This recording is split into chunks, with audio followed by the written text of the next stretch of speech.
నమస్తే అండి. ఎలా ఉన్నారు? ఇంతకుముందు మన స్నాక్స్ చేయాలంటే చాలా ప్రిపరేషన్స్ ఇవన్నీ ఉండేవి కదండీ! ఇప్పుడు అంత టైం కూడా ఎవ్వరికీ లేదు కదా! ఇన్‌స్టాంట్‌గా చేసుకున్న స్నాక్స్‌కే ఎక్కువగా ప్రిఫరెన్స్ ఇస్తున్నాం కదా!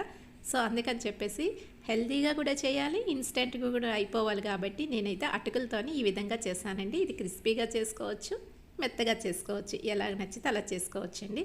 నిల్వ కూడా ఉంటుంది ఇది. మరి ఎలా చేయాలో ఏంటో చూసేద్దామండి. వీడియో నచ్చినట్టయితే లైక్ చేయడం మాత్రం మర్చిపోకండి. దీనికోసం అటుకులైతే మనకి ఎంత క్వాంటిటీ కావాలంటే ఎన్ని మనం చేస్తున్నామో దాని ప్రకారం అటుకులైతే నానబెట్టుకోవాలండి. నేనైతే ఈ కప్పుతో తీసుకుంటున్నాను.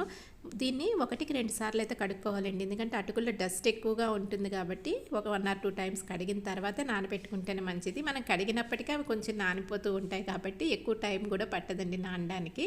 ఈ విధంగా ఒక 2 to 3 మినిట్స్ అయితే నానబెట్టుకున్నానండి మూత పెట్టేసి. ఈ లోపల మిగిలిన ప్రాసెస్ ఉంటుంది కదా, అది చేద్దాం. మిక్సీలోకి వేయించిన శనగపప్పు ఉంటుంది కదండి, అది కొంచెం తీసుకొని పొడిలా చేసుకొని పక్కన పెట్టేసుకుంటున్నాను. ఇందులోకే కొబ్బరి, పచ్చి కొబ్బరి అయినా పర్వాలేదు, ఎండు కొబ్బరి అయినా పర్వాలేదండి. ఏదేసినా కానీ మనకి టేస్ట్ అయితే బాగుంటుంది. కానీ ఎండు కొబ్బరి వేసినప్పుడు ఒక టేస్ట్, పచ్చి కొబ్బరి వేసినప్పుడు ఒక టేస్ట్ ఉంటుంది. అది కూడా ఇలా విధంగా మిక్సీలో పెట్టేసుకోవాలి. ఇందులోకే పచ్చిమిరపకాయలు, జీలకర్ర కొంచెం, నచ్చిన వాళ్ళు ఎండుమిరపకాయలు కూడా ఇందులో వేసుకోవచ్చండి. చిన్న అల్లం ముక్క, వెల్లుల్లి కూడా నచ్చిన వాళ్ళు వేసుకోవచ్చు, లేదంటే అవాయిడ్ చేయొచ్చండి. తర్వాత కొత్తిమీర, దొరికితే కరివేపాకు కూడా వేసుకోవాలి. నాకైతే కరివేపాకు దొరకదు, చెప్పాను కదండి, మాకు రెగ్యులర్గా దొరకదు కరివేపాకు. ఈ విధంగా మనకి మెత్తగా, అంటే మరీ మెత్తగా కాకుండా కొంచెం బరకగా పొడిలా చేసుకొని పెట్టేసుకోవాలి. ఇప్పుడు ఈ లోపలికి మనకి అటుకులు అనేవి నానిపోతాయి కదండి, వీటిని మనం మిక్సీలో వేసే పని లేదండి. జస్ట్ మనం ఈ విధంగా స్పూన్తో అనుకుంటే సరిపోతుంది.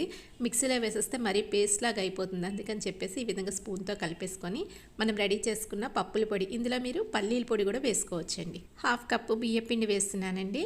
ఇది దీనివల్ల క్రిస్పీనెస్ పెరుగుతుంది అందుకని. తర్వాత మనం మిక్సీ చేసి పెట్టుకున్న పచ్చిమిరపకాయలు, కొబ్బరి, కారం ఉంది కదా, అది ఇందులో వేసేసుకుంటున్నాను.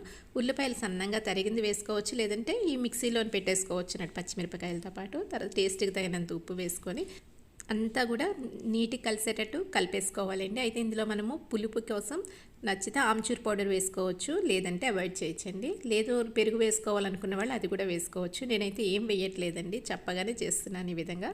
అంటే ఓన్లీ మనకి ఉప్పు, కారం మాత్రమే తగులుతాయి ఇందులోని. లాస్ట్లోనే కొంచెం నువ్వులు అయితే వేసుకుంటున్నానండి. అంతా కలిపేసిన తర్వాత నువ్వులు అయితే వేసేసుకున్నాను. లేదు ఇది కూడా మిక్సీలో వేసేసుకుంటామంటే చక్కగా అందులో కూడా వేసుకొని పొడిలా చేసేసుకోవచ్చు. ఇదంతా కలిపేసుకొని లాస్ట్లో కొంచెం కొత్తిమీర, మరి కొంచెం అంటే బయటకు కనిపిస్తే బాగుంటుంది కదండి మనకు కాల్చినప్పుడు గ్రీన్గా, అందుకని చెప్పి లాస్ట్లో మరి కొంచెం కొత్తిమీర వేసుకొని ఈ విధంగా కలుపుకొని పక్కన పెట్టేసుకుంటున్నాను. అయితే ఇది మనకి ఇట్లా పరిచినప్పటికీ నీట్గా జరిగేటట్టు ఆ విధంగా కన్సిస్టెన్సీ ఉంటే సరిపోతుందండి. ఇప్పుడు ఒక పేపర్ తీసుకొని దాని మీద మనకి కొంచెం ఆయిల్ వేసుకొని మనం నార్మల్గా రోటీలు ఎలా చేస్తామో అలా కూడా చేసుకోవచ్చండి, లేదంటే చక్కగా చేత్తోనే అయిపోతుందండి. ఇది మనకి పెద్దగా ప్రెషర్ పెట్టాల్సిన అవసరం లేదు. జస్ట్ ఈ విధంగా అనుకొని చేసుకుంటే సరిపోతుంది. అయితే ఇది మీరు వడల్లా కాల్చుకోవాలంటే ఆయిల్లోని వేసుకొని డీప్ ఫ్రై కూడా చేసుకోవచ్చండి. లేదు తక్కువ ఆయిల్తోని, అంటే ఇప్పుడు నేను చేస్తున్న ప్రాసెస్ అయితే తక్కువ ఆయిల్ అండి, పెనం మీద వేసి కాల్చేస్తాను. ఎక్కువ నేను డీప్ ఫ్రైలు అయితే ప్రిఫర్ చేయనండి. అందుకని చెప్పేసి నార్మల్గానే కాల్చేసుకుంటున్నాను.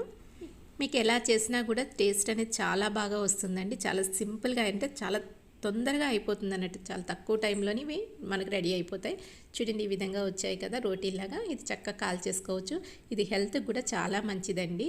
మీరు మనకి సర్వపిండి చేస్తాం కదా, ఆ విధంగా కూడా ఈ గిన్నెలో పెట్టేసుకొని అలా కూడా కాల్చుకోవచ్చండి. ఎలా కాల్చుకున్నా కూడా మనకి పర్ఫెక్ట్గా వస్తుంది. ఇది కొంచెం ఎక్కువ ఆయిల్ పడుతుందండి ఇలా కాల్చుకోవాలంటే. మీకు ఎలా చేయొచ్చు అనేది నేను 2-3 వెరైటీలు చూపిస్తున్నాను అంతే, అంతకు మించి ఏం లేదు. నేనైతే మాత్రం నార్మల్గా మనం రోటీలు చేసినాక దాని మీద కాల్చుకుంటానండి. ఇది కూడా మీకు సాఫ్ట్గా కావాలా, క్రిస్పీగా కావాలా చూసుకొని కాల్చుకుంటే సరిపోతుందండి. క్రిస్పీగా కావాలంటే ఇలా సిమ్లోనే కొంచెం ఎక్కువసేపు కాల్చితే మీకు క్రిస్పీగా అయిపోతుంది. ఎలా చేసుకున్నా కూడా చాలా సింపుల్గా ఇన్స్టెంట్గా అయిపోయే రెసిపీ అండి. నచ్చిందా అండి వీడియో? నచ్చితే లైక్ చేయడం మాత్రం మర్చిపోకండి. Thank you for watching.